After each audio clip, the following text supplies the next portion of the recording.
Wow, pagkanindot sa mensahe sa awit. Amen. Closing prayer na ta. Invitation na siguro, Pastor. Alam nyo, yung alam mo lang na hindi ka na patutungo sa impyerno, sapat na yun para ma-revive ka. Iwan ko ba kung sino dito nakaranas, masaya ka na alam mo hindi ka na patutungo sa impyerno? Tama po ba? Tapos, pangalawa, yung alam mo, tiyak mo na ikay patutungo sa langit, sapat na yun eh. Di ba, Pastor, ano? Okay na yun eh. Parang ayaw nyo pa rin maniwala.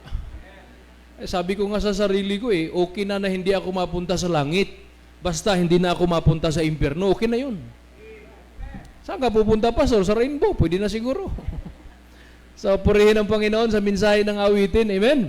So, tayo po magsita yung lahat. Aawit sana ako, kaya lang, 2 beses na sila umawit eh. So, sasayaw na lang ako. So, Mark chapter 11 po. Tapusin na natin kasi last night na to eh. So, purihin ang Panginoon. Kasama ko ang nanay at tatay ko. Wow! Nung Bible student ako, alam nyo po, lagi ko lang na prayer, Lord, kailan ko kaya maranasan na sa simbahan kasama ko ang nanay at tatay ko. Alam nyo po, talagang sinagot ng Panginoon ang aking panalangin. First time akong nag-preach sa church kung saan ako na-save, alam nyo, first time kong nag-preach sa church kung saan ako na-save, nandun ang tatay ko. First time kong mag-preach sa isang Bible Baptist Church sa Nabunturan, nandun din ang nanay ko. At sinong mag-aakala ako mismo magsulwining sa nanay at tatay ko, ako mismo magbaptize sa kanila. Ganun po katotoo ang Diyos natin. Amen? Naniniwala po ba kayo na ang Diyos natin ay napakatotoo?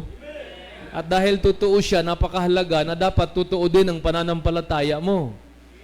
Sapagkat alam nyo po, sa panahon ngayon, akala ng maraming tao na naniniwala sa Diyos, naniniwala na sila. Hindi nila ma-identify, iba pala yung paniniwala kaysa alam mo lang. Marami po ngayon, alam lang nila na may Diyos, pero wala talaga silang tunay na pananampalataya sa Diyos. Lalong-lalo na po sa panahon natin ngayon, tingnan nyo po, maraming naniniwala sa Diyos, alam nyo ano pinagbabasihan? Relihiyon. Hindi si Jesus Christ. Kaya sa mga bisita po namin, hindi po kami dito nag-uusap-usap na about sa relihiyon. Pinag-uusapan po natin dito ang salita ng Diyos. Kaya tiyakin mo ngayong gabi na tunay kang nananampalataya sa Diyos sa pamamagitan ng Panginoong Hesus, hindi sa pamamagitan ng religion mo. Kaya kagaya na sinabi ko nakaraan, maraming ngayon, di ba? Iwan ko kung napapansin nyo sa mga kasama nyo sa trabaho, ay mga kaibigan nyo, mga barkada nyo, ba't hindi ka umiinom? Bawal sa relihiyon nyo. Napapansin nyo ba yon? Ba't hindi ka nagsusugal? Ba't mahaba ang damit mo? Bawal sa relihiyon nyo ang ano? Hindi na Diyos ang nakikilala, relihiyon na. Pero purihin ang Panginoon, dito po sa Yusaville, may simbahan na ang pinakilala ang Diyos, hindi ang relihiyon. Amen? Kaya ngayong gabi, babasahin po natin Mark chapter 11, umpisa po sa verse number 22. Mark chapter 11 verse number 22 hanggang verse number 24. Mark chapter 11 verse number 22 hanggang verse number 24. Sabay-sabay po nating basahin. Mark chapter 11. Sabi po diyan, nabasa na po natin dalawang gabi ang Jude verse number 3. At ngayon, pag-uusapan natin is contend for the faith of prayer. Or contending for the faith through the power of prayer. Alam niyo po kasi sa panahon ngayon, halos na lahat man ng tao nananalangin eh. Pero iba yung nananalangin ka na alam mo at kilala mo ang Diyos na nilalapitan mo. At tulad ngayon, di ba, pag lumilindol, grabe mga tao, Diyos ko Lord, Ginoo, tabang! Pag humag-linog, yawa, oy, kusugas linog. Naunsang, matawanan, bago nag-ampo, yawa na yun. Wagi, klaro, no? Okay pa kayo dyan? Sana hindi tayo ganun. Amen. Parang dami pa yung nakasimangot eh. Sige po, basahin natin. Verse number 22. Sabi po dyan sa verse number 22, sabi ni Jesus mismo, and Jesus answering saith unto them, have faith in God. Wow, praise the Lord. Verse number 23. For verily I say unto you, that whosoever shall say unto this mountain, Be thou removed, and be thou cast into the sea, and shall not doubt in his heart, but shall believe that those things which he saith shall come to pass, he shall have whatsoever he saith. Wow! Amen! Praise the Lord! Ako po'y naniniwala, hindi po sinungaling si Jesus. Amen? Verse number 24, Therefore I say unto you, what things soever ye desire, when ye pray, believe that ye receive them, and ye shall have them. Wow! Iwan ko lang kung hindi ka mapapawaw sa verse na yan. Alam nyo, marami ngayong Kristiyano, wala nang impact yung mga ganyang verse. Alam nyo kung bakit? Marami ngayon, hindi na nag-i-enjoy sa prayer. Hindi na mahalaga sa kanila ang prayer. Ito po yung isa sa pinagsisikapan ng dyablo na mawala sa buhay ng mga mananampalataya. Posible tunay tayong mananampalataya. Pero ingat po, may tunay din na dyablo na nagsisikap, na hahadlangan ang ganitong gawain sapagkat alam niya mismo ang dyablo, naniniwala sa kapangyarihan ng prayer. Kaya sana po, ngayong gabi, ihanda natin ang ating puso't isipan. Amen? Na ikaw lang nakakaalam kung mahal mo pa ba ang pananalangin. So tayo manalangin. Dakilang Diyos, salamat po sa gabing ito sa patuloy na pagbibigay niyo sa amin ng kalayaan na makalapit na naman sa inyong presensya. Salamat po sa mga mensahe sa awitin. At ngayong gabi, pinupuri namin kaya't pinapasalamatan, Panginoon, sa nakaraang mga araw, hindi po kayo nagkulang sa amin. Kahit kami ay maraming pagkukulang, alam po namin ang aming pagkamakasalanan, pero salamat po sa dakilang biyaya nyo at habag sa bawat isa sa amin. At kami po'y naniniwala, hindi po aksidente na kami ay narito ngayon. Kayo po ay may layunin at may gusto po kayong ipaabot. At sa pamamagitan ng kapangyarihan mo, Holy Spirit, maawa po kayo at tugunin nyo po muli lalong-lalo na ang pangangailangan namin sa aming kakulangan sa pananalangin. At ngayong gabi, nagmamakaawa po kami sa pangalan ng Panginoong Hesus. Kumilos po kayo sa aming puso't isipan. Gamitin niyo po ako, hindi po ako rapat-dapat. Makasalanan po ako na nangangailangan din ng inyong kapatawaran. Kaya Lord, maawa po kayo. Linisin niyo po kami sa lahat ng karumihan ng kasalanan. Linisin niyo po ang aming puso't isipan sa banal at makapangyarihang dugo ng Panginoong Hesus na nadanak doon sa krus ng Kalbaryo. At sa iyo po lahat ng kapurihan at pasasalamat sa pangalan ng Panginoong Hesus. Amen. Pwede na po magsiupo. Alam niyo po, kahit hindi nakakakilala sa Panginoon, marunong manalangin. Amen. Halos lahat ng tao marunong mag-pray. Di ba? Akala nga natin noon, basta maka-sign of the cross lang tayo, prayer na yun. Ugali ko yun, bago matulog, magsa-sign of the cross. Pagising, sign of the cross na naman. Bago maligo, mag-sign of the cross. Pag dumaan ng sementeryo, sign of the cross. Tapos naisip-isip ko, ano ba ibig sabihin nun? So may mga tinatanong ako, sabi nila, pangtakot daw ng masamang espiritu. Alam nyo ba anong ibig sabihin? Bakit nagsa-sign of the cross tayo? Kasi akala ko noon, prayer na yun eh. Di ba? Proteksyon sa masasamang espiritu bago matulog. Pero ang pinagtataka ko noon, pag pumapasok sa simbahan, bakit nagsa-sign of the cross pa rin? Maraming masamang espiritu sa loob ng simbahan. Tama, no? Pero purihin ang Diyos, may salita ang Diyos na nagtuturo sa atin kung ano ang tamang pananalangin. Amen? At itinuro ito ng Panginoon sa atin, lalong-lalo na tayo ng mga mananampalataya, sapagkat gusto ng Diyos na ma-enjoy natin ang kanyang kapangyarihan. Sapagkat ang kapangyarihan ng Diyos ay makakakilos lang sa mga taong marunong manalangin. Amen? Kasi po, lahat ng miracles sa Bible ay nangyari dahil sa taong marunong manalangin. Amen? At ang maganda po dito, nakikita natin, very familiar verse, 1 Thessalonians chapter 5, verse number 17, sabi ng Bible, pray without ceasing. Amen? Isipin mo yun, sa kadami-daming utos ng Diyos na dapat palagi, continually, hindi ihihinto. Itong pananalangin, ang nilagyan niya ng statement na without ceasing. Amen? Luke chapter 18 verse number 1, sabi ni Jesus dyan, iwan ko kung nasusundan nyo, and he spake a parable unto them to this end, that men ought always to pray, and not to faint. So anong ibig sabihin? Alam ng Diyos na kailangan ng bawat mananampalataya ang pananalangin. Kaya sinabi niya, pray without ceasing. Men ought always to pray and not to faint. Jeremiah 33 verse number 3, nag-i-enjoy pa ba tayo sa verse na yan? Call unto me and I will answer thee and show thee great mighty things which thou knowest not. Alam nyo ba, tunay na tunay ang mga salitang yan? Amen? At nakakalungkot po, marami po ngayon, hindi nakakapansin na hindi na nila nai-enjoy yan sapagkat mismo ang dyablo ang nagsikap sa kanyang sarili na ang mga mananampalataya ay hindi na magagawa ang pinakamahalagang gawain na dapat gawin ng isang mananampalataya. Amen? Tapos may maganda pang verse, Isaiah 45 verse number 11. Isipin mo ito, ang Diyos na mismo ang nag-utos. Tingnan niyo po. Isaiah 45 verse number 11. Thus saith the Lord, the Holy One of Israel, and His Maker, ask me of things to come, concerning my sons. Tapos, ano pa sabi niya?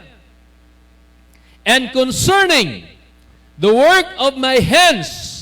Ano sabi? Command ye me. Matthew chapter 7, verse number 7, very familiar.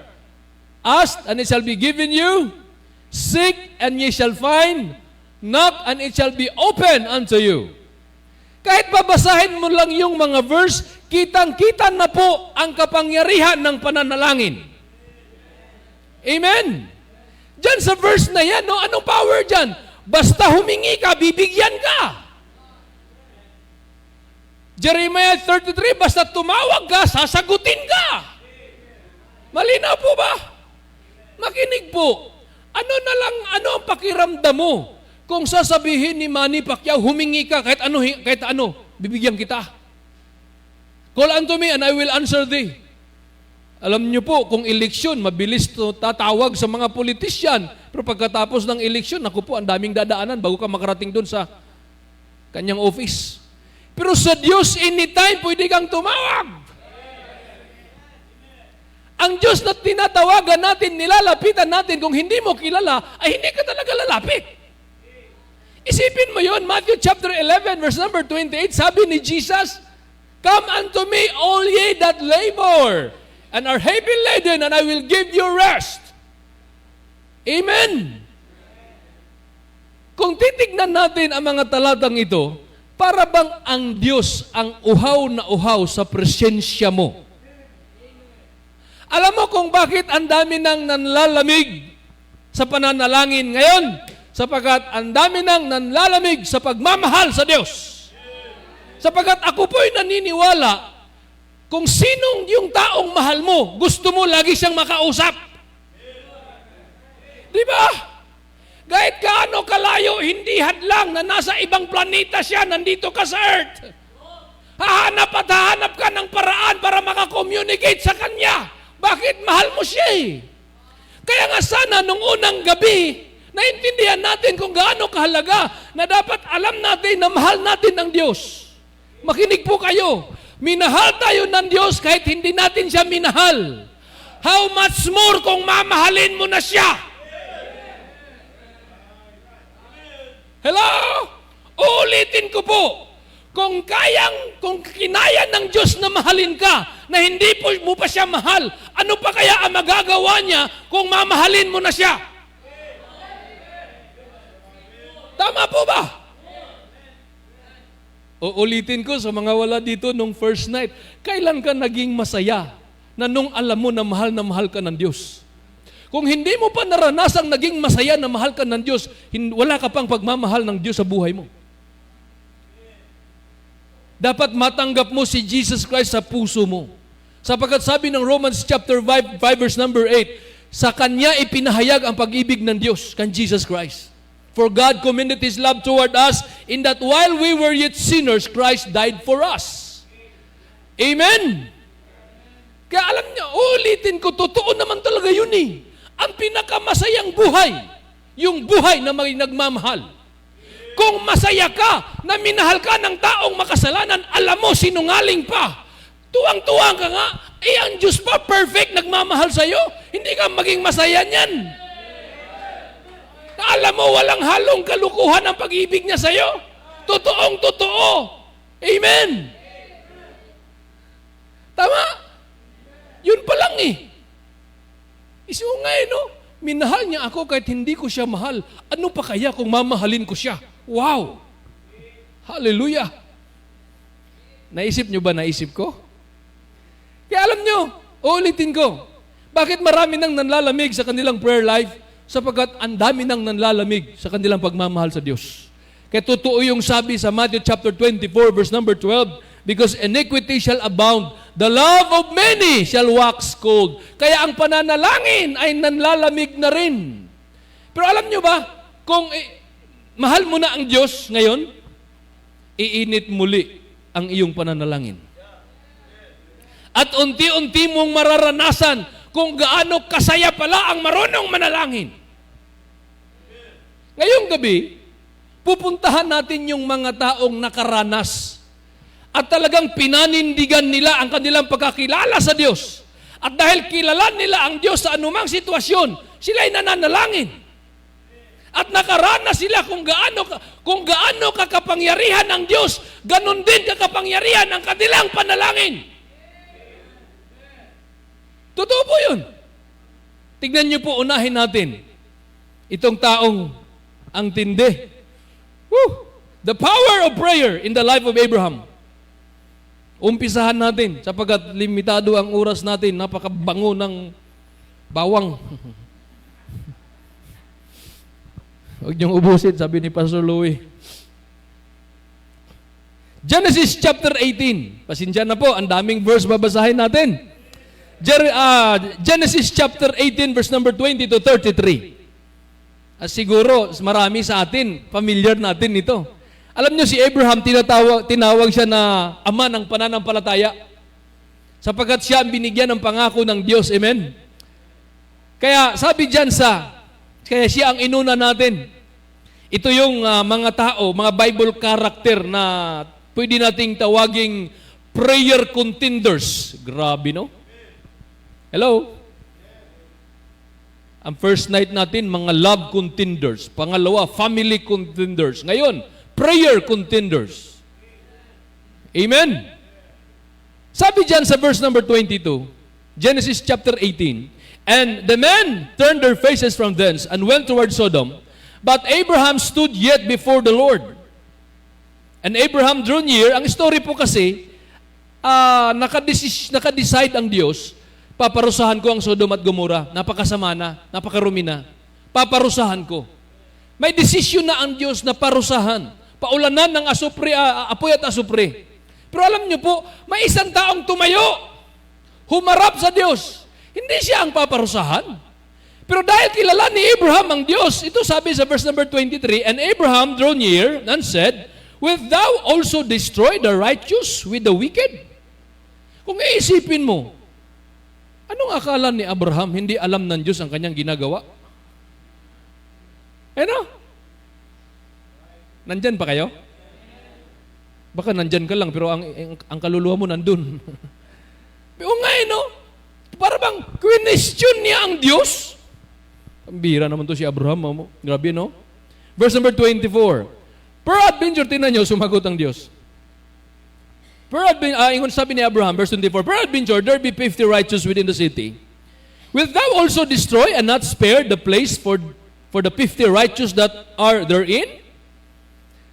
25, that be far from thee, to do after this manner, to slay the righteous with the wicked. Parang inutusan niya pa ang Diyos. And that the righteous should be as the wicked, that be far from thee. Shall not the judge of all the earth do right? Biro. Isipin mo kung ikaw ang Diyos, gaganituhin ka ng tao. Siya nga naman Pero dahil kilala ni Abraham ang Diyos, kaya niya nasabi to. Ang tanong, nagalit ba ang Diyos? Hindi naman Ano sagot ng Diyos? Sa verse number, sana tayo? Verse number 26. And the Lord said, if I find in Sodom 50 righteous, sino nag-offer nito na kung may 50? Paparusahan mo? Si Abraham. Amen? Tapos sumagot ang Diyos, if I find in Sodom 50 righteous within the city, then I will spare all the place for their sakes. 27, and Abraham answered and said, behold now, I have taken upon me to speak unto the Lord. Uy, nahimasmasan na. Which am but dust and ashes. Nalamdagan siya, 28, peradventure there shall lack 5 of 50 righteous. Wilt thou destroy all the city for lack of 5? And he said, if I find there 40 and 5, I will not destroy. Makinig po. Kung anuman ang hinihingi ni Abraham, yun din ang binibigay ng Diyos. To make the long story short, una 50, hanggang dumating ng 20, hanggang dumating ng 10. Hindi nag-give up ang Diyos. Kung anong hinihingi ni Abraham, binibigay niya. Pero nakakalungkot lang po, pagdating dito sa verse number 32. And he said, oh, let not the Lord be angry. Nagalit ba ang Diyos mula 50 hanggang 15, 20? Hindi naman, di ba? Pero siya ang nagbigay ng limit sa Diyos. And I will speak yet but this once. Ano sabi niya? Peradventure 10 shall be found there. And he said, ano sabi ng Panginoon? I will not destroy it for 10 sake. Amen? Grabe ang Diyos, Kung ano hinihingi ni Abraham, yun din ang binibigay niya. Pero dahil parang natakot na siya, baka magalit na ang Diyos sa akin. Last na to. Lord, kung may 10, paparusahan mo? Sagot ng Panginoon, kung may 10, ililigtas ko ang city. Pero dahil hanggang 10 lang siya, anong ginawa ng Panginoon? Verse 33, and the Lord went his way as soon as he had left communing with Abraham. And Abraham returned unto his place.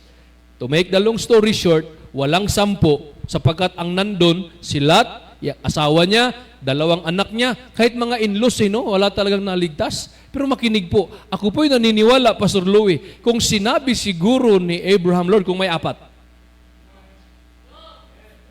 Kailang huminto siya Alam niyo ba may account sa Bible na galit ang Diyos sa mga Israelites sapagkat nilimitahan nila ang Diyos? Alam niyo ba, ang Diyos natin ay makapangyarihan sa lahat? Mismo ang Diyos nagpakilala sa Jeremiah chapter 22 verse number 19. Tingnan niyo po. Jeremiah chapter 32. Alam niyo, nahalaga rin minsan, napakasimple ng mensahe, bilang reminder sa ating lahat ba? Na minsan ang layo na ng narating natin, ang lalim na ng nalaman natin, na napapabayaan na yung mga simpleng bagay sa ating pananampalataya. Lalong-lalo na itong pananalangin. Sa panahon ngayon, parang, iwan ko lang kung ilang pamamahay ang magkasama pang nakaluhod tuwing gabi. Tay, nung panahon nyo, sa lula't lulo mo, every 6 o'clock in the evening, may tinatawag na orasyon. Kung di ka mo apil, luhod ka sa asin, tay. Kaabot pa ka tayo, Karon, wala na. Ambot kung mabalik pa na. Ngayon, sa church namin, ngayon? Family prayer meeting. Ang tatay ang mag-lead. May prayer meeting kami, may dawn prayer meeting kami every Thursday morning, 4:30 to 6. May prayer meeting kami Thursday, 7 to 9. Tapos may family prayer meeting kami ngayon. Bahala, hindi sila matulog, basta mag-family prayer meeting sila. Alam niyo kung bakit? Ganito na kasama ang mga kabataan, wala nang nagtuturo sa kanila paano manalangin. Magaling silang magmura, pero hindi marunong manalangin. Kaya mga kapatid, sabi dyan sa Jeremiah chapter 32. Jeremiah chapter 32 verse number 19, sabi ng Bible. Jeremiah 32 verse number 19. Verse 17, umpisa natin. Lord God, behold, thou hast made the heaven and the earth by thy great power, and stretched out arm, and there is nothing too hard for thee. Amen. Sa verse number 26 and 27, sabi dyan, Jeremiah chapter 22, verse number 26. Then came the word of the Lord unto Jeremiah, saying, 27, Behold, I am the Lord, the God of all flesh. Is there anything too hard for me? Tapos itong nagpakilala, na sabi niya, may mahirap ba para sa akin? Is there anything too hard for me? Sabi niya, ask and it shall be given you. Call unto me and I will answer thee. Command ye me. Ang tanong, sinong hindi maiinggan nyo niyan? Kung yan naman lang pala, nahala, mananalangin at mananalangin ako. Tapos sabi pa na kanya salita, pray without ceasing. Pero nasaan na ang mga gumagawa niyan ngayon? So tingnan mo, naranasan ni Abraham. Ang problema lang, kay hininto niya pagdating sa 10. Pangalawa, marami kasi ito eh. The power of prayer, number 1 in the life of Abraham. Number 2, the power of prayer in the life of Moses. Very familiar, no? Sa Exodus chapter 14, verse 9 to 15. Very common story. Tingnan niyo po. Bakit may kwento tayo na nahati ang dagat? Sapagkat may isang tao na kilala na ang Diyos at marunong siyang manalangin sa Diyos. Amen? May tunay siyang pananampalataya sa Diyos. Sabi dyan, Exodus 14 verse 9 to 15, But the Egyptians pursued after them all the horses and chariots of Pharaoh and his horsemen and his army, and overtook them encamping by the sea, beside Pihahiroth, before Baal-zephon. Verse number 10, And when Pharaoh drew nigh, the children of Israel lifted up their eyes, and behold, the Egyptians marched after them, and they were sore afraid, and the children of Israel cried out unto the Lord. Sipin mo yun? Kahit na kinakabahan sila, tumawag pa rin sila sa Panginoon. Amen? And they said unto Moses, Because there were no grapes in Egypt, thou hast taken us to die in the wilderness. Wherefore hast thou dealt thus with us, to carry us forth out of Egypt? Verse number 12. Is not this, nasundan nyo? The word that we did tell thee in Egypt, saying, Let us alone, that we may serve the Egyptians? For it had been better for us to serve the Egyptians than that we should die in the wilderness. 13. And Moses said unto the people, Fear ye not, stand still, and see the salvation of the Lord. Takot na lahat, kinabahan na lahat, nagpanik na lahat. Pero ang isang taong nakakakilala sa Diyos, may tunay na pananampalataya sa Diyos, chill lang. Relax, be cool. Naunsapod mo mga ratulon, mga mo. Mura man mga baptist, kung maglinog, makapanguros. Hello, murag daghang ginakapanguros ng baptist atong kuan pastor ba? Maglinog ba? Tapos ano sabi diyan? Asan ang tayong na verse? And see the salvation of the Lord which He will show to you today. For the Egyptians whom ye seen today, ye shall see them again no more forever. The Lord shall fight for you, and ye shall hold your peace. Wow. Tingnan mo ano sabi ng Panginoon kay Moses. Verse 15. And the Lord said unto Moses, Wherefore criest thou unto me? Amen. Sa ganitong sitwasyon, dead in na, humanly speaking, wala nang pag-asa. Pero kung kilala mo pala ang Diyos, walang dead in sa buhay. Amen. At tingnan mo yung katabi mo, parang walang pag-asa. Tingnan mo nga, makikita sa mata yan eh.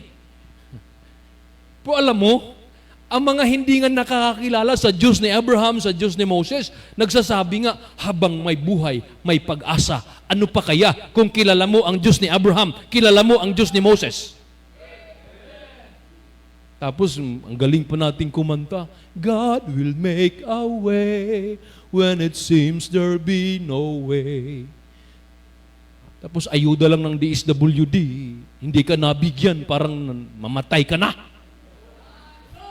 Pagbukas mo sa bigas, naku po, aywan ko kung makain.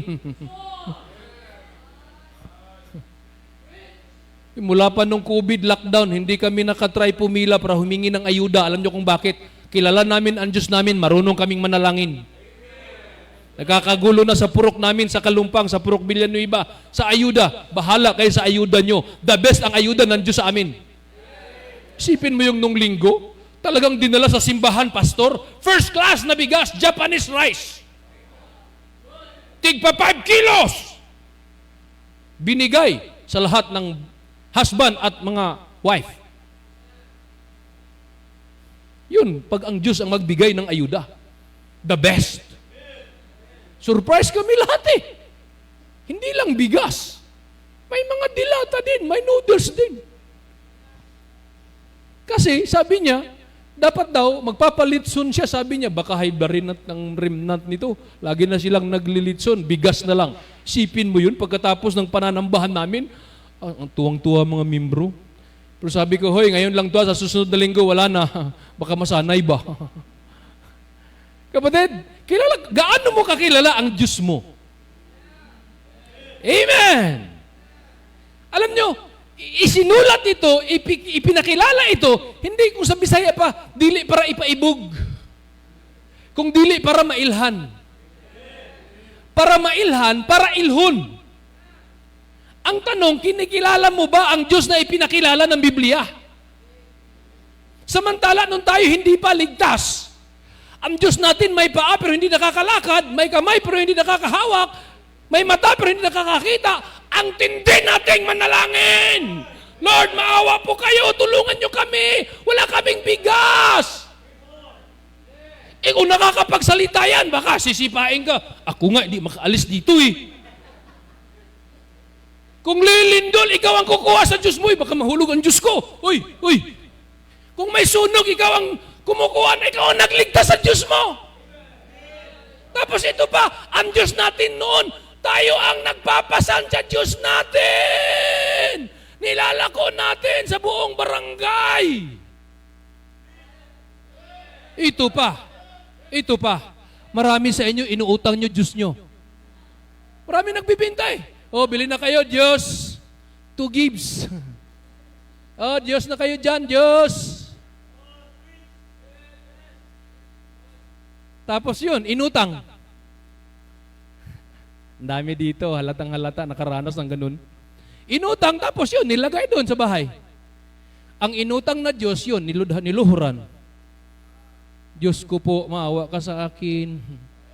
Masakit ang baywang ko, masakit ang ulo ko. Samantala, ang Diyos natin ngayon, hindi na tayo ang pumapasan, tayo na ang pinapasan. Woo! Amen! Tapos, ganon tayo kung manalangin. Sana makilala natin ang Diyos ni Abraham, makilala natin ang Diyos ni Moses. Para magkaroon tayo ng buhay na pananampalataya, nabubuhay sa ating pagkakristyano. Ang pagsimba karon murag wala na. Wala basta paingog simbahan luya kayo.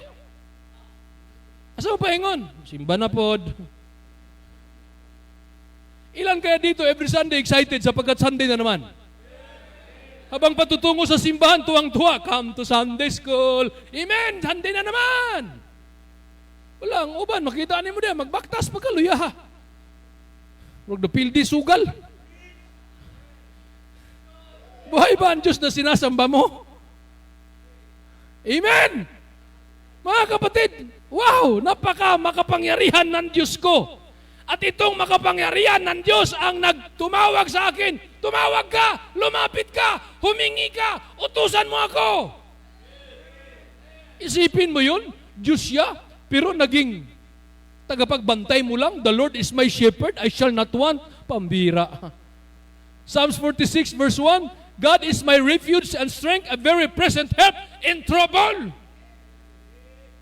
Pero bakit mas masaya pa yung mga taong ang Diyos nila patay? O ito pa masama. Ang Diyos na niluluhuran natin noon, yung Diyos na nasa cross. Hoy, hindi na yan si Jesus, yung kriminal yan na naiwan. Kasi si Jesus, dalawa sila, pumunta sa paradise. Yung isa naiwan, kaya payat na payat, parang malnourished, parang lasinggiro. At hindi natin manalangin noon. That's Maria Joseph. Ngayon po, ang Diyos natin ay buhay. Wala sa krus, wala sa libingan. Buhay siya sa buhay natin, sa puso natin. Kaya hindi pwede na, sa panahon ngayon, krisis na, kung gaano katakot, ano ang inaalala ng mga hindi ligtas, hindi anak ng Diyos, yun din ang inaalala mo. Hello? Mas ratulon pa ka sa aftershock kaysa mga dili luwas. Nindot ng mulino gugusog. Sige Lord, kusga pa, langit na bitaw ko. Dili nang nangalot lang ang iro. Hala, aftershock. Wah, gay klaro. Paingon naman kong langit, pastor, pero pa mapuko kadali. Ay, sa bagay, pwede. Amen? May kasama kami sa church pag lumilindol. Iwan ko ba't ganun palagi sinasabi niya, kusga pa Lord, sige Lord. Pataka. Daghan mo ko siya utang. Ina besar hag utang mandamay. Bahala mo di ay. Pero mga kapatid, alam niyo po, napakasaya ng buhay na kilala mo ang Diyos mo. Totoo yun. Masaya eh. Tingnan mo si Moses pambiray, no? Kilalang kilala niya ang Diyos niya eh. Takot na lahat. Sabi niya, relax lang kayo. Pero sabi ng Panginoon, ba't ka tumawag sa akin?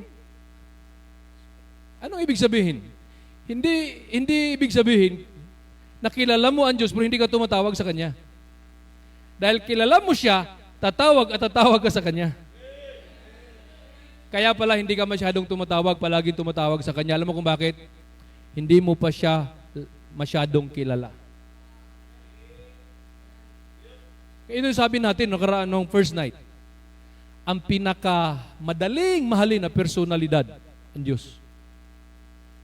Ang Diyos ang pinakamadaling mahalin. Bakit? Siya nagbigay sa iyo ng hangin. Kaya ka maganda, kaya ka gwapo, kasi siya naglikha sa iyo. Ito nga lang yun. Every time na pumupunta kayo sa palengke, nakakakita kayo ng karne na minatada, ginagutad-gutad ba? Naisip nyo ba, Lord, salamat, hindi mo ako ginawang baboy. Kung ginawa mo akong baboy, Lord, baka ako yan. Pupunta ka ng chooks to go. Maisip mo ba, Lord, salamat, hindi mo ako ginawang manok. Kung ginawa mo akong manok, baka ako ang nilitsun dyan. Thank you, Lord, ginawa mo akong tao. Ang iba, nangangarap pa maging ibon. Ninduta siguro may mong langgam, no? Makalupad-lupad ko. Huwag hindi mo na-treasure mo pagkatao. Mali pa yun, baka nga tao ka. Tanawa na imong matao, may pagkabutang, may pagkaplastar, tapad. Wala nagkalat ba? Ang iba na rin, ang isa na rin. Ang imong ilong, may pagkabutang. Ang bangag na silalo mo, naghangad. Kung naghangad na, prosyuhay ni kaligo, duhay ang tabon. O imong dalunggan, maayo kay pagkabutang. Grabing Ginoo mo buhat, no? Kaya kung nakaana na, wala, nagtalikod mo tanan sa kuwaron. Yan pa lang eh. Iwan ko lang kung may tao pang masaya ngayon na ginawa silang tao. Yan pa lang, makikita mo na, Lord, ang buti mo sa akin. Buti pa yung mga hindi nakatiyak ng langit, ang galing kumanta, kay buti-buti mo, Panginoon. Hindi nakatiyak ng langit yan. Sa lahat ng oras, sa bawat araw. Patutungo pa sa impyerno yan. Hello? Pero bakit ito nakakatiyak ng langit? Hindi na mapupunta sa impyerno. Bakit wala nang kagalakan sa Diyos? Samantala, utos din yan eh. Philippians 4:4, rejoice in the Lord always. 1 Thessalonians 5:16, rejoice evermore. Amen. Iba talaga kung kilala mo ang Diyos mo eh. Alam nyo, ang Diyos namin noon, si Ruben Iclio. Totoo yun. Ipinanganak ako na sa tiyan pa, PBME na ako. Singsingan, kwintasan. Ang nanay ko, si mama, nandito siya eh. Grade 3 pa, dibuto na siya sa Philippine Benevolent Missionaries Association. Marunong mangkulam ang nanay ko, wag nyo kaming awayin. Bantay lang mo. Sige, binuangin minyo ron. Kitang katag ni ron. Nagdagan ra ba kayo nila? Hindi tinanawan sa kuwao, bantay lang mo niya. Ang tindi kong panalangin namin, Pastor. 6 hours, 6 times every day. Di ba yung iba, 5 times lang. Kami 6 times. Alam niyo kung bakit? Naniniwala kami sa principle, more prayer, more power. At least, ang Diyos namin, buhay. Si Iclio. Sa'yo, inutang. Pildi ka na mo. Ang Diyos na mo, makaayog sakit. Mutambal man siya. Manapag isa, gibuhi nga patay. Pero ilad-ilad ra to. Pero tuog, mitanan good. Kung mama o saksi na sa pagkagamhanan ni Iclio. Magiging bata, magiging Amerikano, magiging matanda. Sino PBM dito, mga kabro? Wala? Nandyan? Ay, meron dyan. Wow, amen. Naligtas tayo, Brad. Nakilala natin ang tunay na Diyos.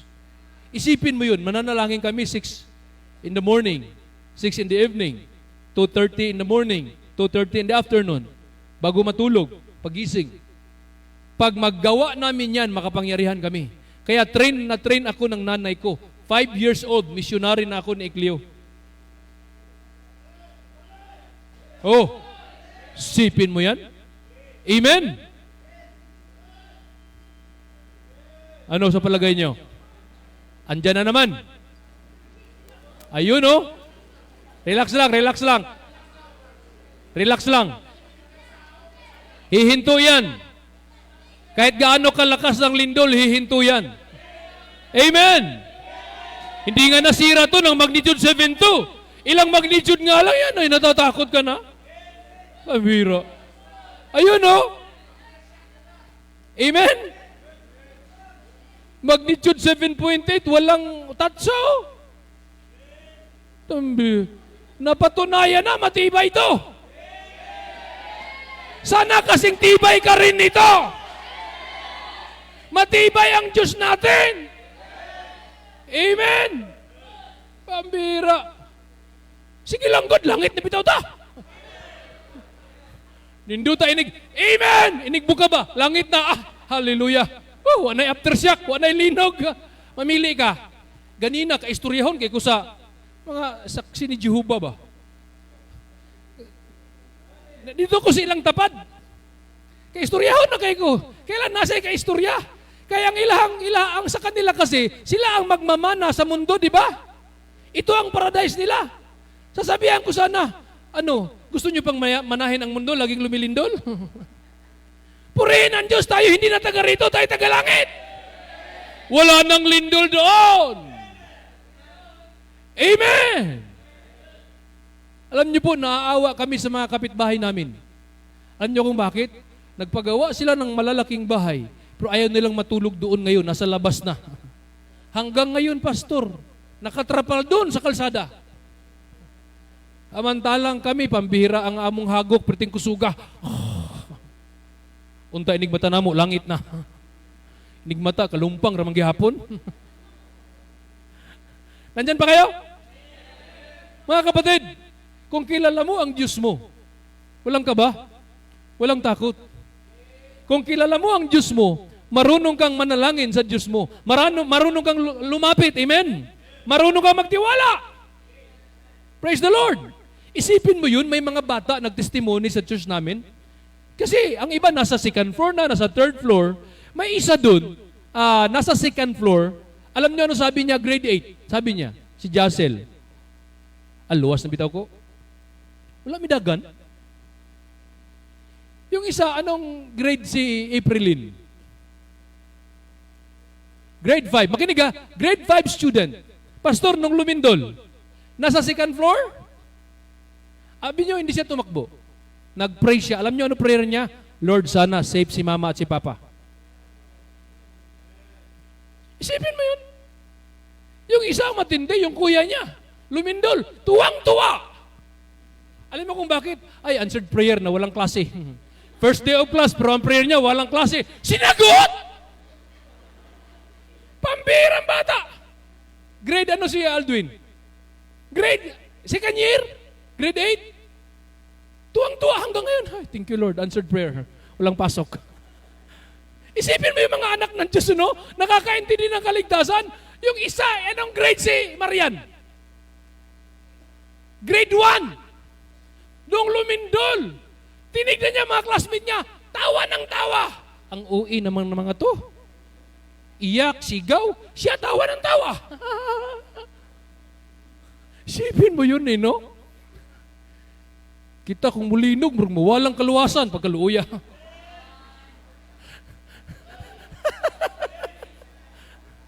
Woohoo! Last Friday, nagkasal pod me.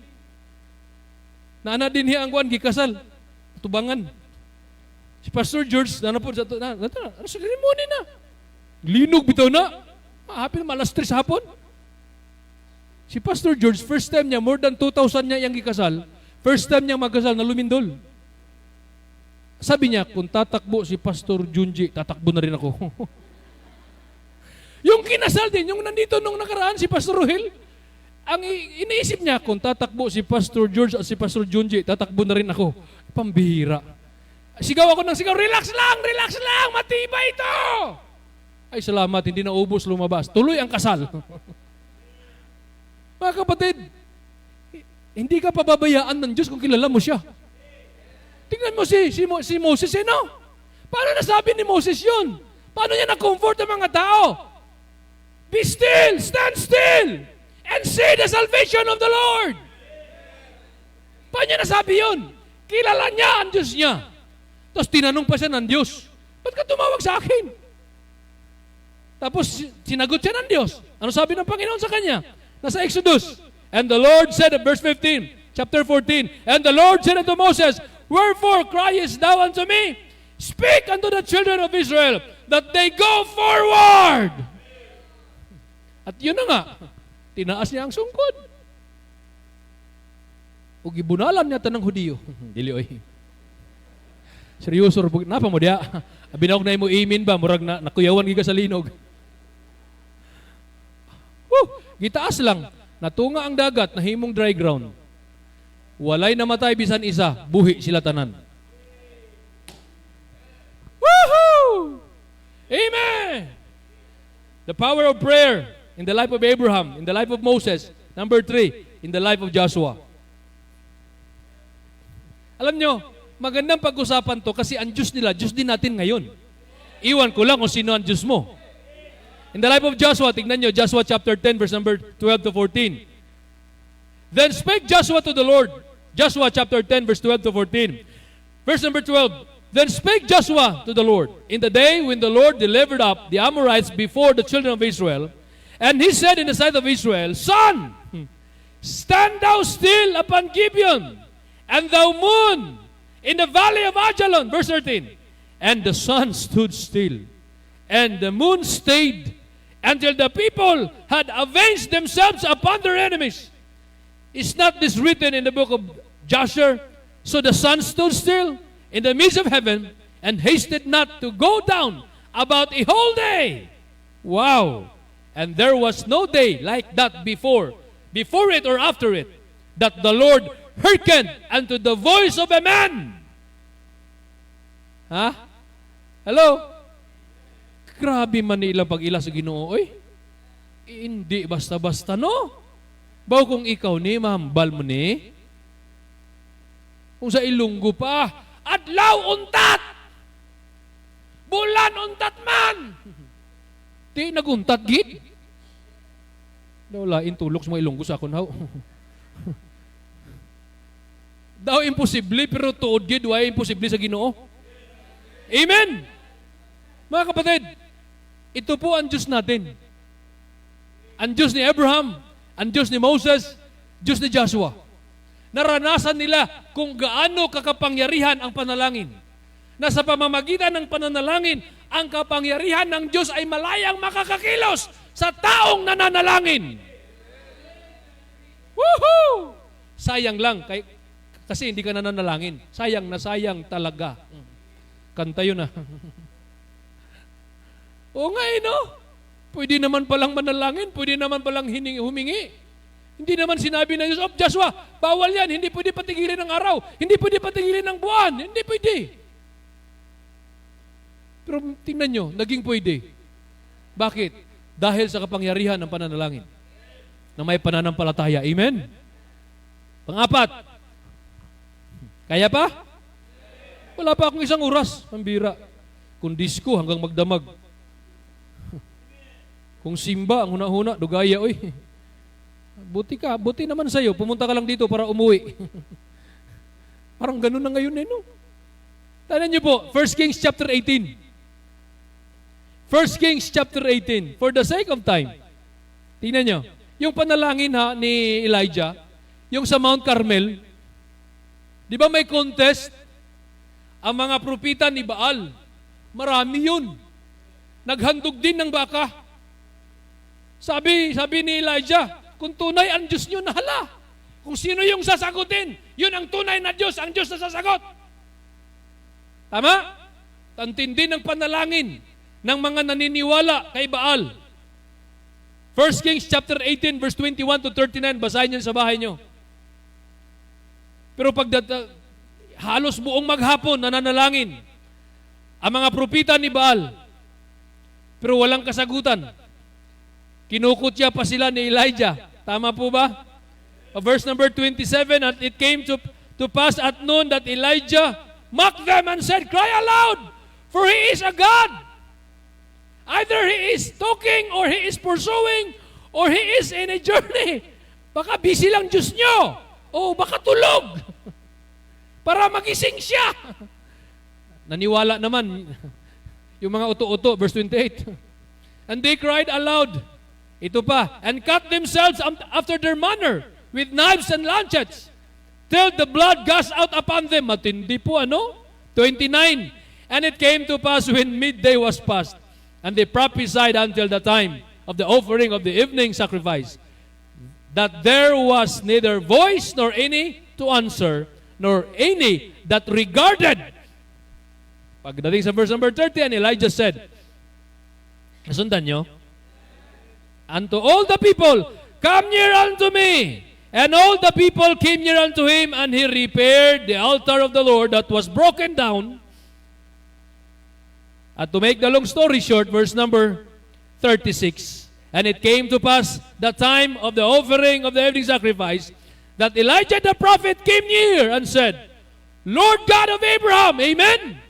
Mauna talaga si Abraham. "Lord God of Abraham, Isaac, and of Israel, let it be known this day that thou art God in Israel, that I am thy servant, and that I have done all these things at thy word." 37, "Hear me, O Lord, hear me, that this people may know that thou art the Lord God, and that thou hast turned their heart back again." 38, napaka-iksi lang ng panalangin. Ano sabi sa verse 38? "Then the fire of the Lord fell and consumed the burnt sacrifice, and the wood, and the stones, and the dust, and licked up the water that was in the trench. And when all the people saw it, they fell on their faces, and they said, 'The Lord, He is the God. The Lord, He is the God.'" Wow! Praise the Lord. Amen! Napakapalad ko na ang Diyos ni Elijah, Diyos ko rin ngayon. Iwan ko kung mapalad ka rin. Amen? Bakit marami ng mananampalataya ngayon hindi na nakakaranas ng maraming himala or mga miracle sa buhay? Alam niyo kung bakit? hindi na ipinaglalaban ang kanilang pananampalataya sa pananalangin. Ay, totoo yung sabi ko kagabi. Ilang husband na lang ngayon ang palagi pang nanalangin sa kanilang asawa. Sana pagkatapos ng revival na to, o bago matapos, may commitment na bawat husband. Ipapanalangin ko palagi ang wife ko. Minsan, nakapag-preach ako ng funeral service, namatay asawa niya, sabi ko,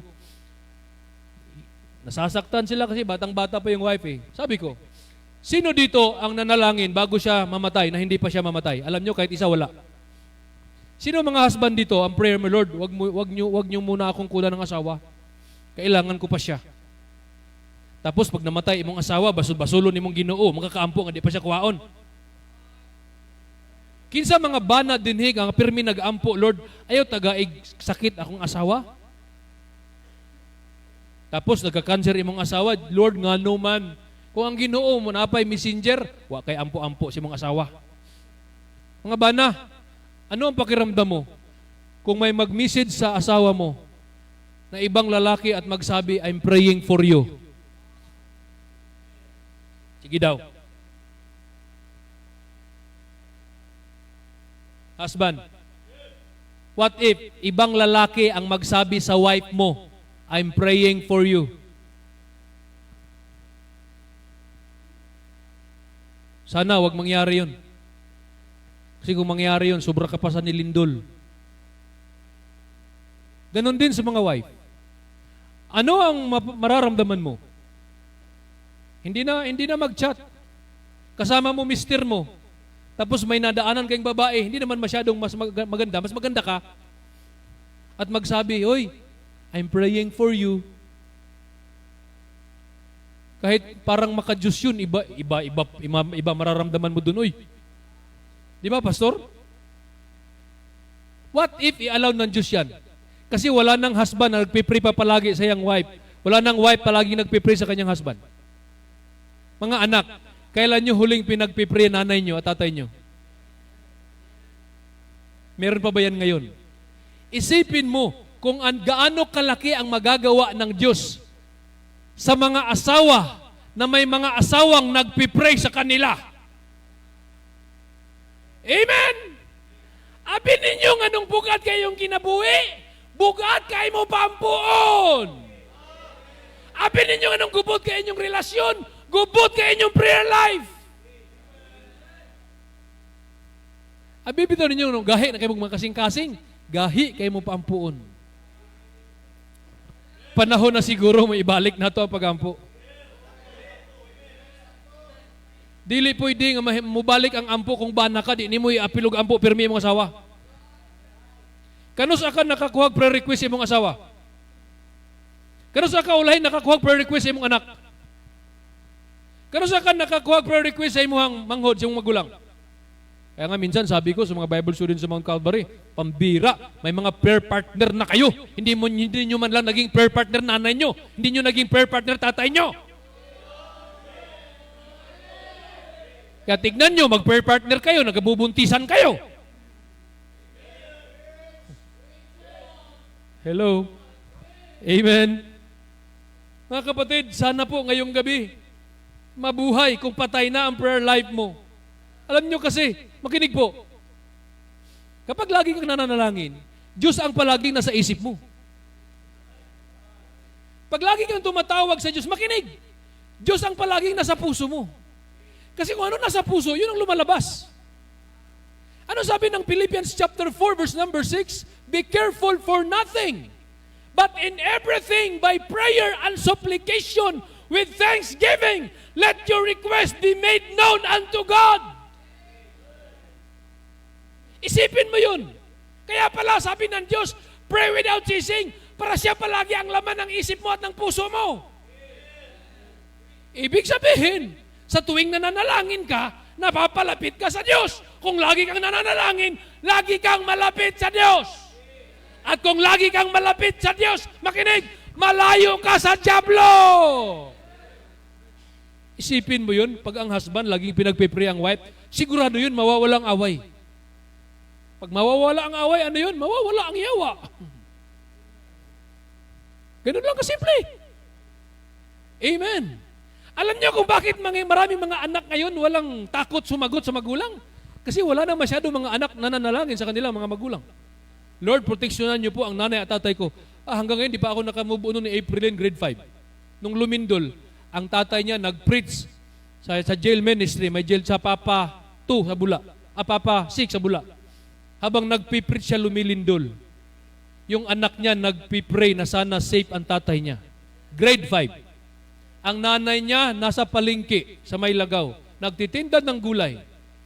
Habang lumilindol, yung anak niya, habang nagtitinda siya ng gulay, nagpipray para sa nanay niya na sana safe ang nanay at tatay niya. Ilang anak nung lumindol, naisip mo ang nanay at tatay mo at pinagpipray mo sila.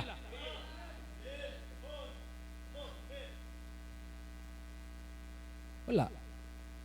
Pero siguro magandang maibalik ang prayer time sa bahay. Alam niyo, makinig, tingnan niyo po. Every time na nagpipray ka, binibigay mo ang oras mo sa Panginoon. Pag binibigay mo ang oras mo sa Panginoon, makinig, binibigay mo ang buhay mo sa Panginoon. Because time is life and life is time. Bakit wala ka ng time mag-pray? Hello? Wala ka ng time sa Diyos. Iba na nakikinabang sa buhay mo. Ilang taon ka napakinabangan sa kumpanya mo? Baka hanggang mamatay. Kailan ka napakinabangan ng Diyos? Sana kahit sa pananalangin lang, mapakinabangan ka ng Diyos. At napakaganda po ang kapangyarihan ng pananalangin kung maintindihan natin. Tingnan mo si Elijah, kahit sa James chapter 5 verse 17 to 18, hindi pa nagtapos ang kanyang karanasan. Iilan lang to sa mga karanasan ni Elijah. Di ba? Nananalangin siya na sana hindi umulan. Hindi nga umulan. Nananalangin siya, sana Lord, uulan na. Umulan naman.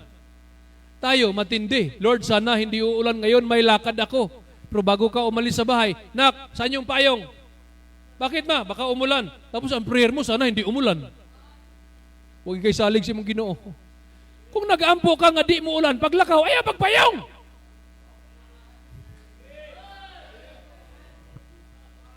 Hello? Di ba? Oh, mahal lang ang krudo, mahal lang ang gasolina. Wala na. Mas una pa kang nabalaka kaysa mga anak sa yawa. Sa una lang niyo, yung mga anak, tipid-tipid mo kaon, ha? Isa-isang nakakutsara ron kay mahal ng krudo. Tada rin bugas man ay krudo. 1 Peter 5:7, casting all your care upon Him, for He careth for you. Anong kinakatakutan mo ngayon? May Diyos ka. Normal na matakot, mag-alala. Pero kung kinokontrol ka ng worry at ng takot mo, baka hindi mo kilala ang Diyos mo. Samantalang sabi ng Diyos, huwag kayong mag-alala kung ano kakainin nyo, ano inumin nyo, ano susuot nyo. Yung mga ibon nga hindi pinapabayaan Amen! Wow! Woo! Oh, number 5 na tayo. The power of prayer in the life of Samson. Wala na tayong oras para buksan. Pero alam natin, karamihan sa atin. Tingnan mo si Samson. Nung ongoing ang temptation, hindi siya nanalangin, Pastor Louie. Nung nagpapakyut pa si Bathsheba, amen? Hoy, dito si Bathsheba, oy. Si Delilah to. Wagin siya nag-ampo. Ay, baka maraming husband dito. Marami ng Delilah nag-ali-aligid sa inyo, ha? Si Delilah ngayon, wala na sa beer house, wala na sa nightclub, wala na sa kasama sa trabaho, wala na. Nasa TikTok. Alam nyo, kung makakakita ako ng magandang babae sa TikTok, dapat katabi ko, asawa ko. Ma'am, tanawa mo, mubukig suot. Di man maulaw, no? Nahilom lagi. Kuman ako asawa na rin. Alam mo, tanawa mo. Blessing kayo, di masuko akong asawa. Suportaan din kanya, pastor. Oh, suportaan naman ako, suportaan po niya.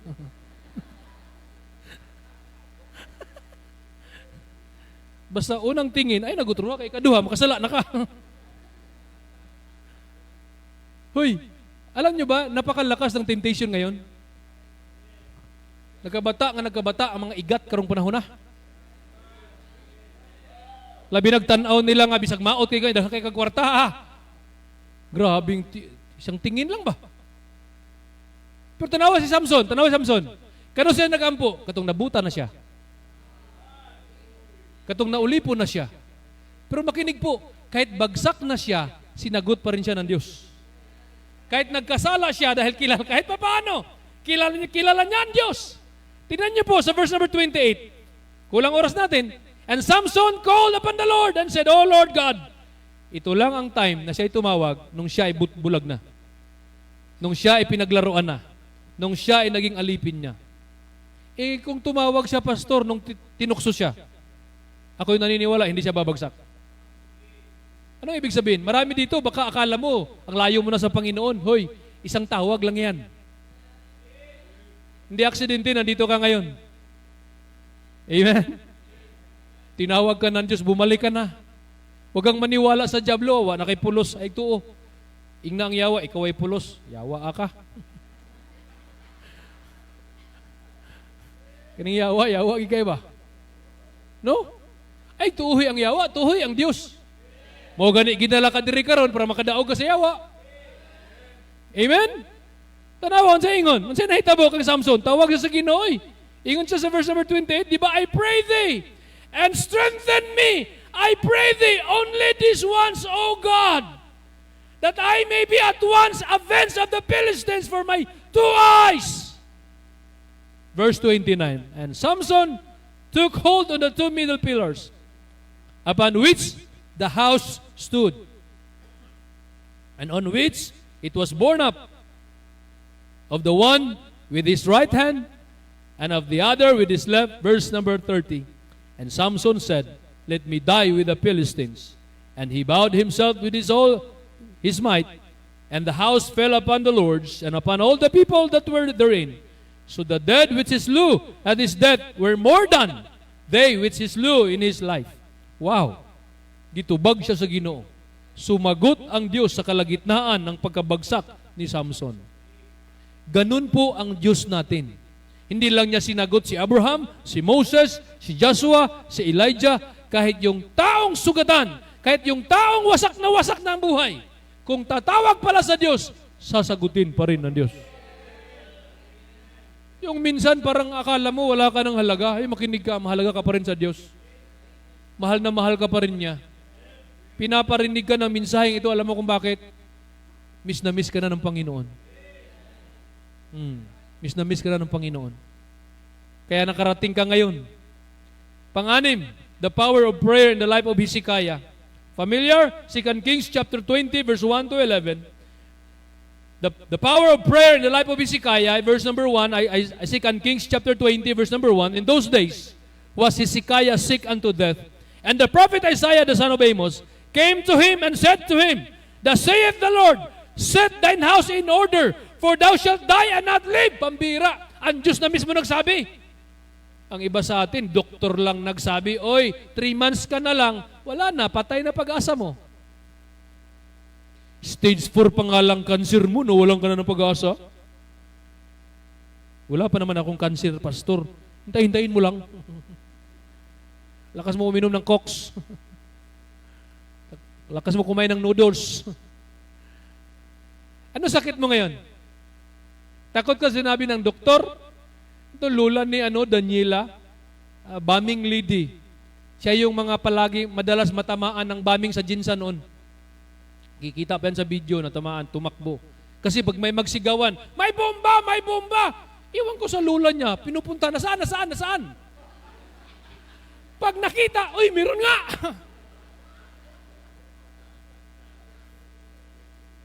Hanggang ngayon daw, may bala pa sa ulo, may splinter pa. Oh, hindi na makakita isang mata. Sipin mo yun, ang tapang. Hanggang ngayon, buhay pa. May splinter dito, may stainless dito. Iwan ko kung may bali pa sa kamay. Kapatid, makinig po.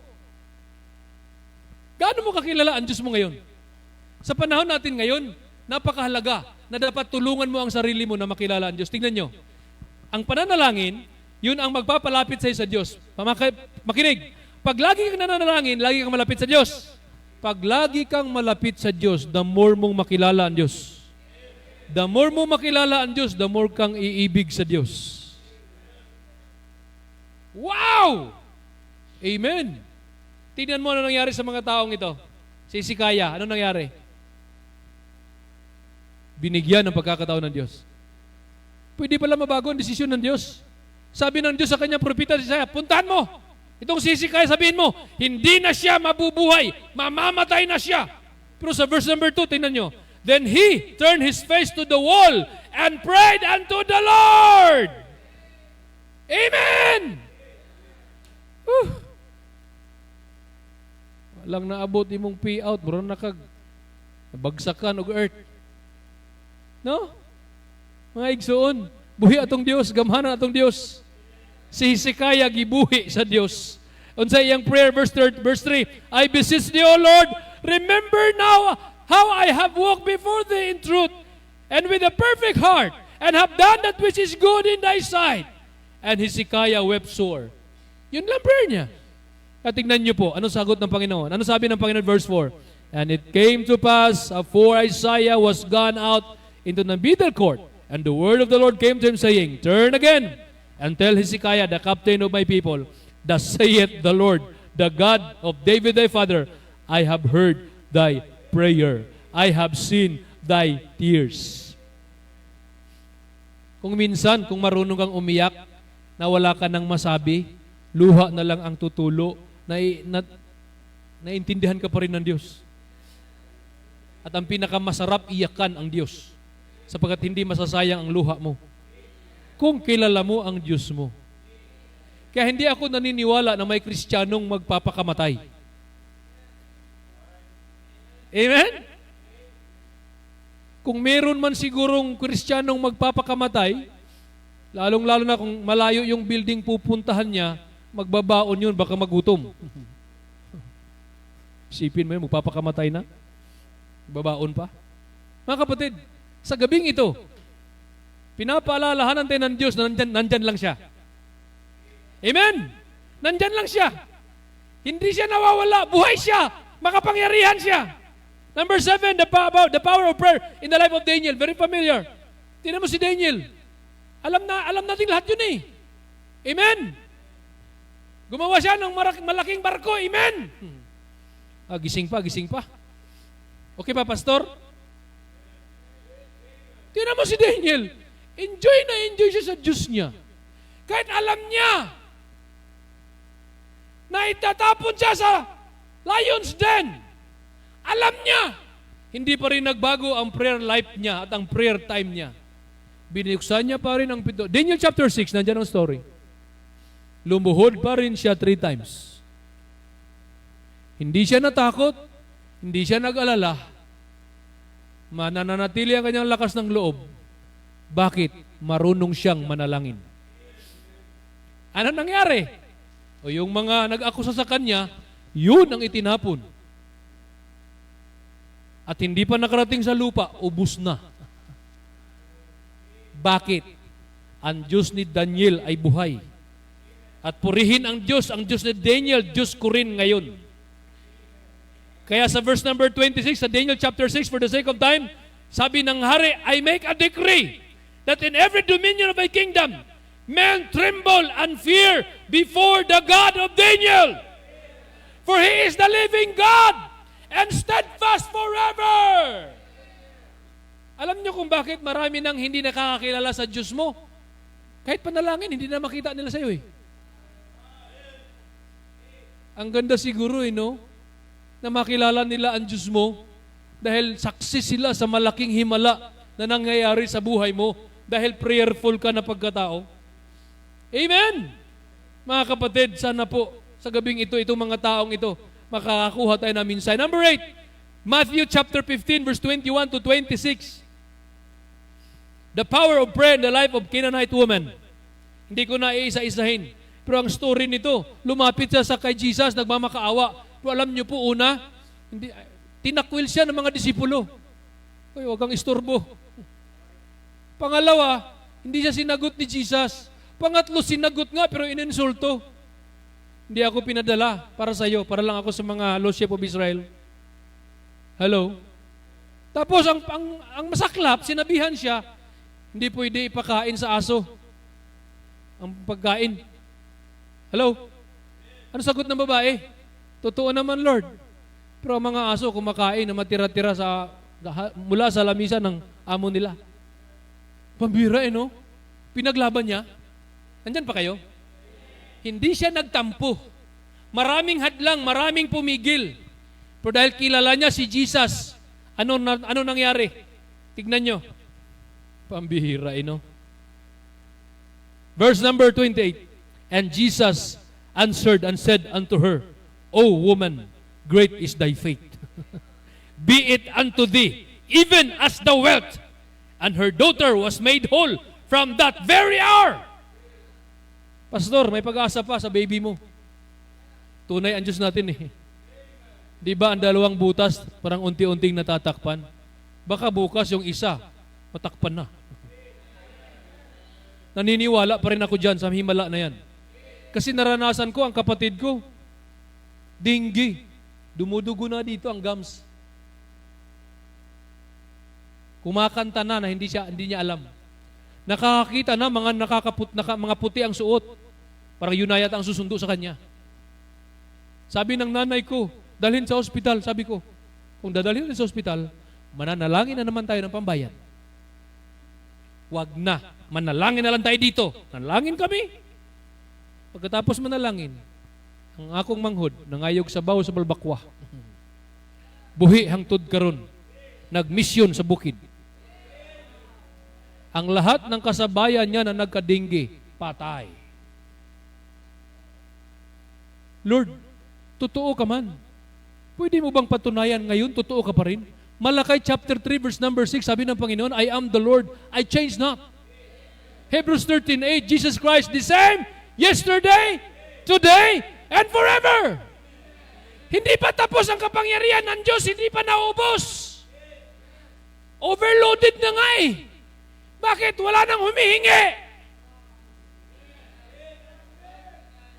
Nanay ko, may rheumatic heart, pero hanggang ngayon buhay pa. Ilang bisis yan, mahimatay, siya lang mag-isa. Siya lang din isa magising. Hanggang ngayon, buhay pa. Kapatid ko, may rheumatic heart din. Pero pambira, ang lakas maglakad doon sa bundok, buhay pa hanggang ngayon. Alam niyo kung bakit?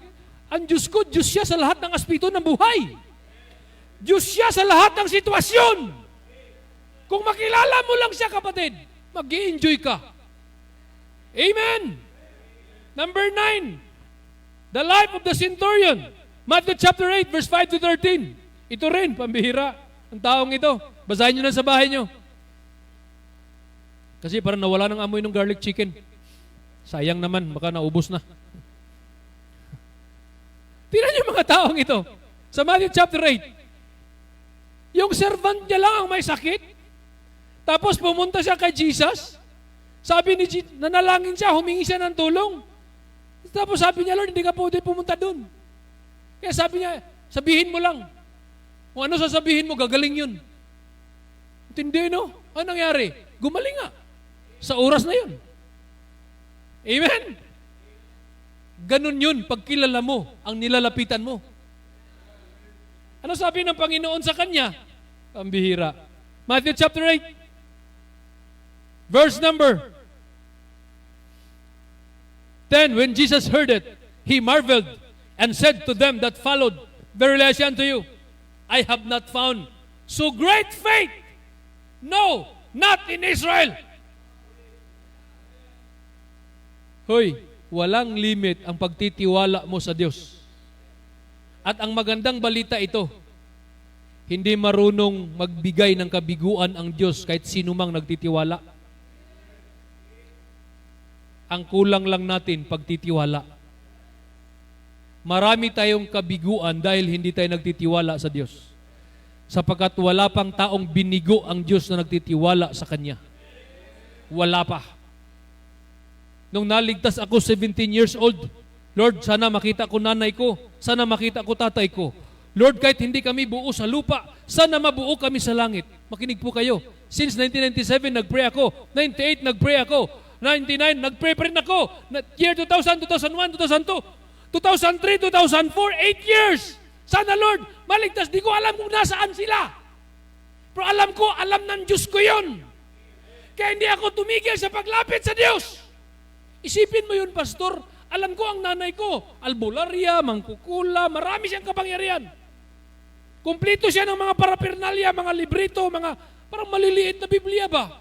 Lord, sana maligtas nanay ko, may mag-share sa kanya ng gospel. Isipin mo yun, after 8 years, 2004, may nag-share sa kanya ng gospel, baptist, doon sa nabunturan.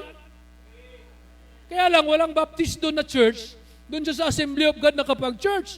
Yung lahat ng kapangyarihan niya, isang maliit na sakubag, yun, dinala niya doon, isinurrender niya. In Jesus' name, sinunog ng pastor kasi Assembly of God. Nawala sa kanya ang singsing, nawala sa kanya ang kwintas, nawala sa kanya ang kapangyarihan. At sabi ko sa Panginoon, Lord, sana makita ko sila. Alam nyo, yung lahat ng prayer ko, sana Lord, kung maligtas na nanay ko, makita ko siya, hindi sa PBME, wala nang singsing, wala nang kwintas. 2007, sinagot ng Diyos. Nagkita kami. Nagtaka ako, bakit wala nang kwintas? Wala nang singsing. Nagtaka ako, bakit may Bible na? Dumungaw ako sa bintana, nagwawalis ang nanay ko, kumakanta, Oh Lord my God. Kumakanta ng How Great Thou Art. Ang blessing, sumama ako sa church nila, ako pinag-preach ng pastor. Naligtas lahat ng membro, pati pastor o pastora, tumanggap sa Panginoon. Sipin mo yun? Kung kilala mo lang ang Diyos mo. Every time makakakita ako ng palabas, magpakailanman, wish ko lang, sabi ko sa Panginoon, Lord, sila nga tumutulong sa mga mahal sa buhay para makita. Ikaw pa? Hindi ako binigo ng Diyos. Hindi ako binigo. Year 2006, nakita ko ang tatay ko sa Cebu, sa Mandawi. Hindi na kami magkakilala. Yung auntie ko na lang ang konta ko. Nung nakita kami ng tatay ko, pambihira, mas mataas, matangkad pa ko sa kanya. Tapos nung una kong tingin, parang hindi man kami magkamukha. Kasi mahaba ang buhok niya, mahaba ang biguti, parang ermitanyo. Naghanap ako ng barbershop, pagupit. Tapos dinala ko siya sa studio, wala pang mga Android noon eh. Pa-picture kami. Para talaga malinaw ba na, kamukha ko ba talaga tatay ko? Nandito yung picture. Tinignan ko, anak pala talaga ako ng tatay ko. Magkamukha kami. Sabi ko sa Panginoon, kailan ko maranasan magsimba na may tatay? Sa Bible Baptist Church Mandawi, buhay pa si Pastor Baladhay. Habang nagsisimba kami kasama ko tatay ko, umiiyak ako sa galak, Lord, salamat. Sinagot mo ang panalangin ko na maranasan kong mag-church na kasama ang tatay ko.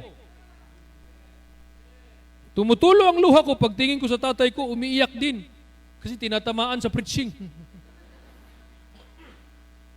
Pagkatapos, ipapasyal kami sa plaza, kakain kami sa fast food. Woo! Praise the Lord! Mga kapatid, buhay ang Diyos. At sinong mag-aakala, buong pamilya namin ngayon naglilingkod sa Panginoon. Noon, ang nanay ko, misyonary ni Ikleo, ngayon, misyonary na ni Kristo. Ang tatay ko, hindi maipaliwanag kung gaano kagulo ang buhay nila. Pero dahil may anak na nanalangin, may anak na nakakilala sa Diyos, pinagtagpo muli, hindi lang tinadhana. At ngayon, magkasama kaming naglilingkod sa Panginoon. Talo kayo sa nanay at tatay kung mag-akyat sa bundok, bantay mo, sulayin ninyo ugma. Kusog pa kinamutungas. Ang nanay ko mag-72 na, ang tatay ko mag-71. Lupig ko sa resistensya. Alam nyo kung bakit ganyan sila kalakas? May anak na marunong manalangin. Tingnan yung kapangyarihan ng prayer. May kanya-kanya na sila pamilya eh. Paano yan? Walang imposible sa Diyos. Amen! Pastor, nung nakapag-asawa ako, makinig po, dumating ako sa Jinsan, wala akong kakilala dito kahit isa. Hindi ako taga rito, wala akong kamag-anak dito. Nagsurvey ako sa internet lang. Ano ba itong Jinsan? Wala bang aswang dito? Tapos, sininaut ako ng pastor ko, pagdating dito, wala akong kakilala, kahit isang pastor. Tapos, pag sinaw sa akin, sabi ng pastor ko, Brad, mag-meeting kami sa support mo. Aba, nakalimutang mag-meeting, kaya wala akong support. Pero marunong akong manalangin. Hindi ko naranasan, pastor, na hindi makakain. Hindi ko naranasan. Hindi ko naranasan, walang pambayad sa renta, wala. Alam niyo po, nung nakita ko ang Mount Sabrina, Lord, pag nakapag-asawa ako, gusto ko, dyan ako makasal, napakagandang lugar. Hanggang nakapag-asawa ako, sabi ng magiging asawa ko, saan tayo magpapakasal? Inko, tignan mo ang Mount Sabrina, may website yan sila. Sabi niya, ang mahal dito. Hindi, yan ang pinagpipray ko. Wala akong pera. Pero marunong ako manalangin. Kilala ko ang Diyos ko. To make the long story short, pagpunta namin ng Mount Sabrina, sabi ng manager, 400 per head. Ko, ma'am, pa-reserve kami, 200 ka tao. Ang kapal. Tapos doon talaga sa peak. Yung overlooking lahat ba? Kinabahan ang magiging asawa ko, saan tayo kukuha ng pira? Magtiwala ka. Sabi ng manager, pastor, ang rules dito, 2 weeks before ang kasal, dapat fully paid. Nagtaka ako. 1 week na lang, hindi pa ako nakapagbayad. Tumawag na kasi mag-food testing na, magpa-reserve na ng rooms. Di pa naman ako nakapagbayad. Pumunta lang din kami. Kunyari, nakapagbayad. Hanggang dumating ang araw ng kasal, pastor, wala akong pera. Ang layo, Kalumpang, Mount Sabrina, na ipamasahe, may mga pastor na bisita. Humingi ako ng pamasahe. Oy, pahingi ng pamasahe, kasal ko ngayon. Punta ako doon, sabi niyo. Buti, malaki-laki binigay. Bumili ako ng kiwi para papakitab ng sapatos. Bumili ako ng gel, pambihira. Pagdating ko sa barbershop, may tumawag, magbigay ng pera, pambili ng maraming cake para lahat ng table may cake. Ayun nga, nakarating ako sa Mount Sabrina. Hindi ako naka-smile mula nung umpisa. Kasi ang isip ko, sinong nagbayad? Ba't hindi ako sinabihan? Bakit natuloy ito? Nakapag-smile lang ako nung kiss the bride na. Nakalimutan ko, hindi pa bayad. Tapos ang dumating, more than 200, 264. Pambihira. Pagpunta namin sa manager, ngalot sa ulong manager, pastor, tingalag yung ano man, ma'am. Nagtaka talaga ako, bakit? Sa lahat ng kinasal dito, kayo lang ang hindi ko nagawa ng kontrata. Alam nyo ibig sabihin? Ang Mount Sabrina ang gumasto sa kasal namin. Wala akong kasalanan, wala akong pinirmahan. Parang ayaw nyo maniwala. Ay, nasawa ko. Woo! Anyo kung bakit? Tutuan Diyos ko eh. Hey, sa mga gusto mag-asawa, huwag niyong itrayan. Baka mabaliw kayo, wala kayong pananampalataya. Pastor? Sabi sa bisita ko na pastor, pambira, parang kasal ng artista. Di niya alam. Siya nagbigay sa akin ng pamasahe para makarating sa Mount Sabrina. Ganun po kasaya kung kilala mo ang Diyos mo. At alam nyo, matagal kong na-realize, Lord, parang nakakapagod naman magrenta ng bahay. Pwede humingi ng libre. Alam nyo po, binigyan kami ng libreng bahay. Ang laki, nasa uhaw. Ang problema, nung na-lockdown kami sa bundok, may pinatira kami, pinutulan ng tubig kasi nagreklamo, nakisiris lang ng tubig. Limang kwarto. More than 500 square meter na nakapader. May gate. Malaki. Naputulan ng tubig. Sabi ko naman, nung tapos ng COVID, Lord, pwede humingi ng bahay na may tubig. Inilipat kami sa napakalaking bahay. May sariling tangke, may sariling tubig. Isang pindot lang, may tangke. Libre, walang bayad. Daw halos 20. Brother J, ambot ilang kwarto to? Nasi kagawa diya? Ay, sayang. Iba po yung may balay nga pertinda ko ah. Maay kayang ginog, paglinog, wala mi dito. Namin sa 3rd floor ni ma'am. Ingo ko lang, basig maglinog, wala kita ipauli sa Ginoo. Naglinogin pagkaugma. Kusurtiha. Kung kilala mo lang ang Diyos mo. Hindi kami namroblema ng church lot, pastor. Pwede namang humingi sa Diyos ng libre. Lord, imuha maning buluhaton, pwede mga yung libre. Agitagaan mi patinda ko ah. Ambot pila ka square meter na itong tiguman karon, Brother Jay? 5,000 square meter, pastor, nakapader. May sariling tubig. Hindi pa yan tinitirhan namin na, nakatira dyan, si papa ko lang. May mga classroom na, may mga Sunday school room na, may parsonage na, may dalawang bahay. Woo! Alam niyo kung bakit? Buhay ang Diyos ko, pwede namang humingi. Kailangan namin ng sasakyan, Lord. Parang mahirap na, marami nang gawain sa bundok. Pwede humingi ng sasakyan, Lord, 4x4, pang bundok talaga. Baka siguro 2 linggo lang ako nag-pray. May tumawag, Pastor, nasaan ka ngayon? Nandito ako sa ospital kasi may asikaso kami. Pwede pumunta ka dito sandali, may patitingin lang ako. Pagdating ko dito sa Duko, Apupong, Pastor, pwede na to sa bundok? Ako kalihok ba? Hinduta sa elp nga purbay puroy. Hindi ko, pwede na ni. Pag pinatingin talaga, ang ganda. Wow! Alam nyo, ang ginawa. Pag sabi ko, okay na to, binayaran, cash. Pati siya nagtaka, bakit niya binili? Ang dami niyang utang babayaran. Wala siya dito eh. Totoo yun. Pati siya nagtaka. Tapos yung pera na yun, bigla lang din dumating sa kanya. Ang dami niyang problema. Nagtaka siya, bakit ko binili to? Huy, ang Diyos ngayon, kaya pang gumawa ng himala. Baka akala mo lang ang Diyos mo patay, buhay siya! Amen! Ay, iwan ko lang po. Hindi matatapos ang gabi, magkukwentuhan tayo. Sa personal experience ko sa kasagutan ng mga panalangin. Eh, yung bahay namin sa Uhaw ngayon, baka may gustong tumira doon, wala nakatira. Iniwan namin kasi walang tubig. Nakatiwangwang. Sino magpapatira sa iyo ng libre? Amen? Hello? Libre tubig, libre kuryente, libre wifi. Sana all. May flat screen na TV, ang laki, libre. Grabe. Magkasurti ha. Ayaw magtuog surti ha, di malasungin mo. Mga kapatid, kumusta po ang ating relasyon sa Diyos ngayon? Kumusta ang prayer life mo? Kung wala na, balik mo yan.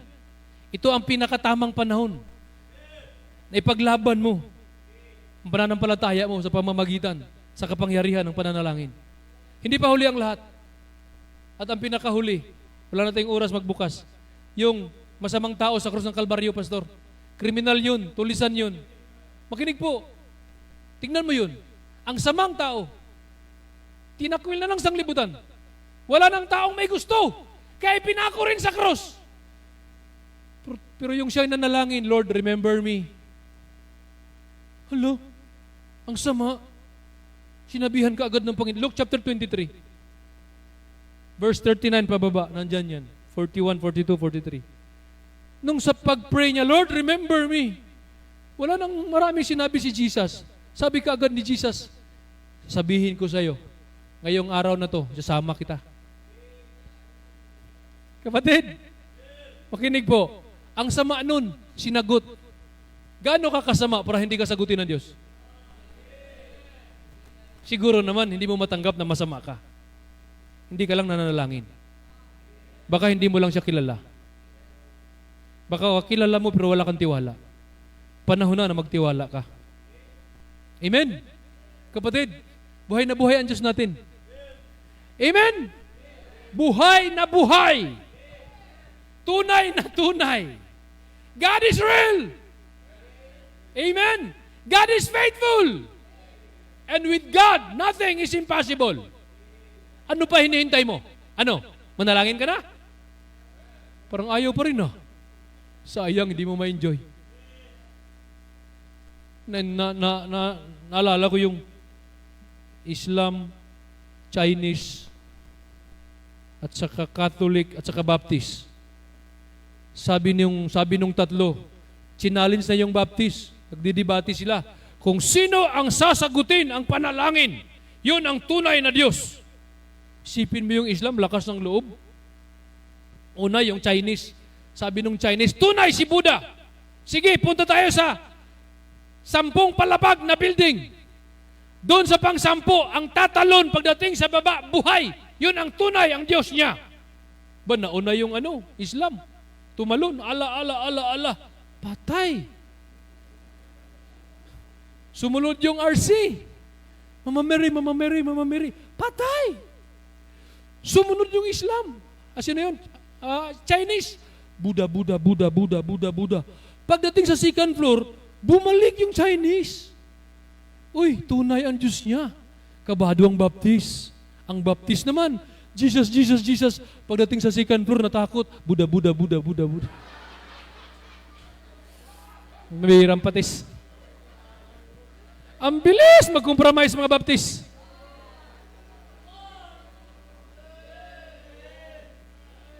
Paglinog, pati baptist ng uros. Nakatawag, Mama Mary! Ay, ang nanay ko, Mary, si Mama Mary. Ang papa ko, si Joseph, ay Joseph. Kapatid, masaya po kung totoo ang Diyos mo. Kapatid, sana ngayong gabi, content for the faith of prayer. Makapangyarihan ang Diyos natin. At ang kapangyarihan ng Diyos nasa pananalangin mo. Amen? Sabi niya, call unto me, and I will answer thee, and show the great mighty things which thou knowest. Dito tayo magwawakas sa Luke. Dito tayo sa closing verse natin. Luke chapter. Wakasan natin. Hindi pwedeng hindi tayo magwakas. Amen? Kasi, nawala nang amoy ng garlic chicken eh. Luke chapter 11.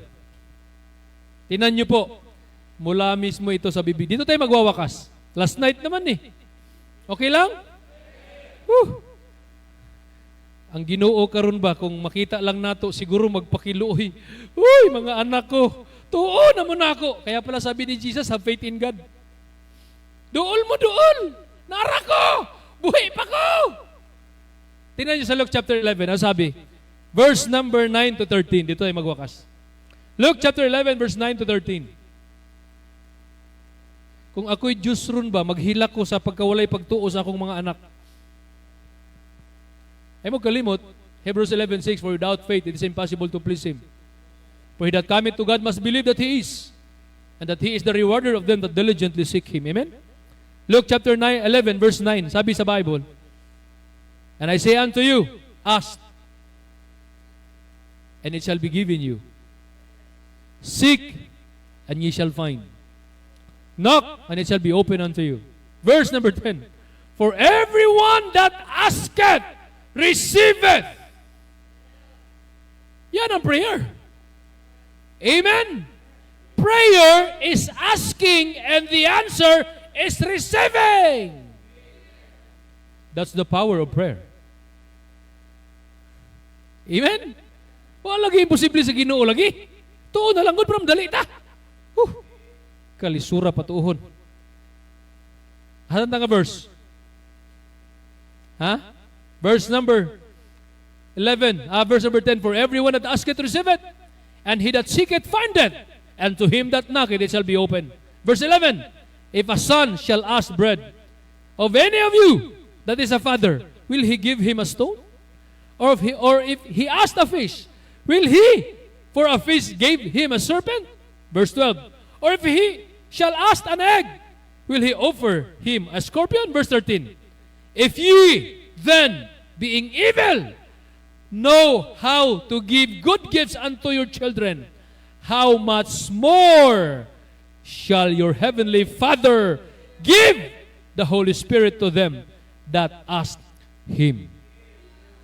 Kapatid, sana po ngayong gabi, makilala mo ang Diyos. Buhay siya, tunay siya, at walang imposible sa Kanya. Purihin ang Diyos. Kumusta ang prayer life mo? Kasama pa ba ito sa priority mo? Or hindi na? Sana ngayong gabi, makagawa ka ng desisyon. Lord, mula ngayon, number 1, na gagawin ko araw-araw is manalangin. Ipapanalangin ko ang wife ko, ipapanalangin ko ang husband ko, ipapanalangin ko mga anak ko, ipapanalangin ko mga magulang ko, ipapanalangin ko mga kapatid ko, ipapanalangin ko mga kamag-anak ko. At unti-unti mong maranasan at makita kung gaano kakapangyarihan ang Diyos dahil natuto ka ng manalangin.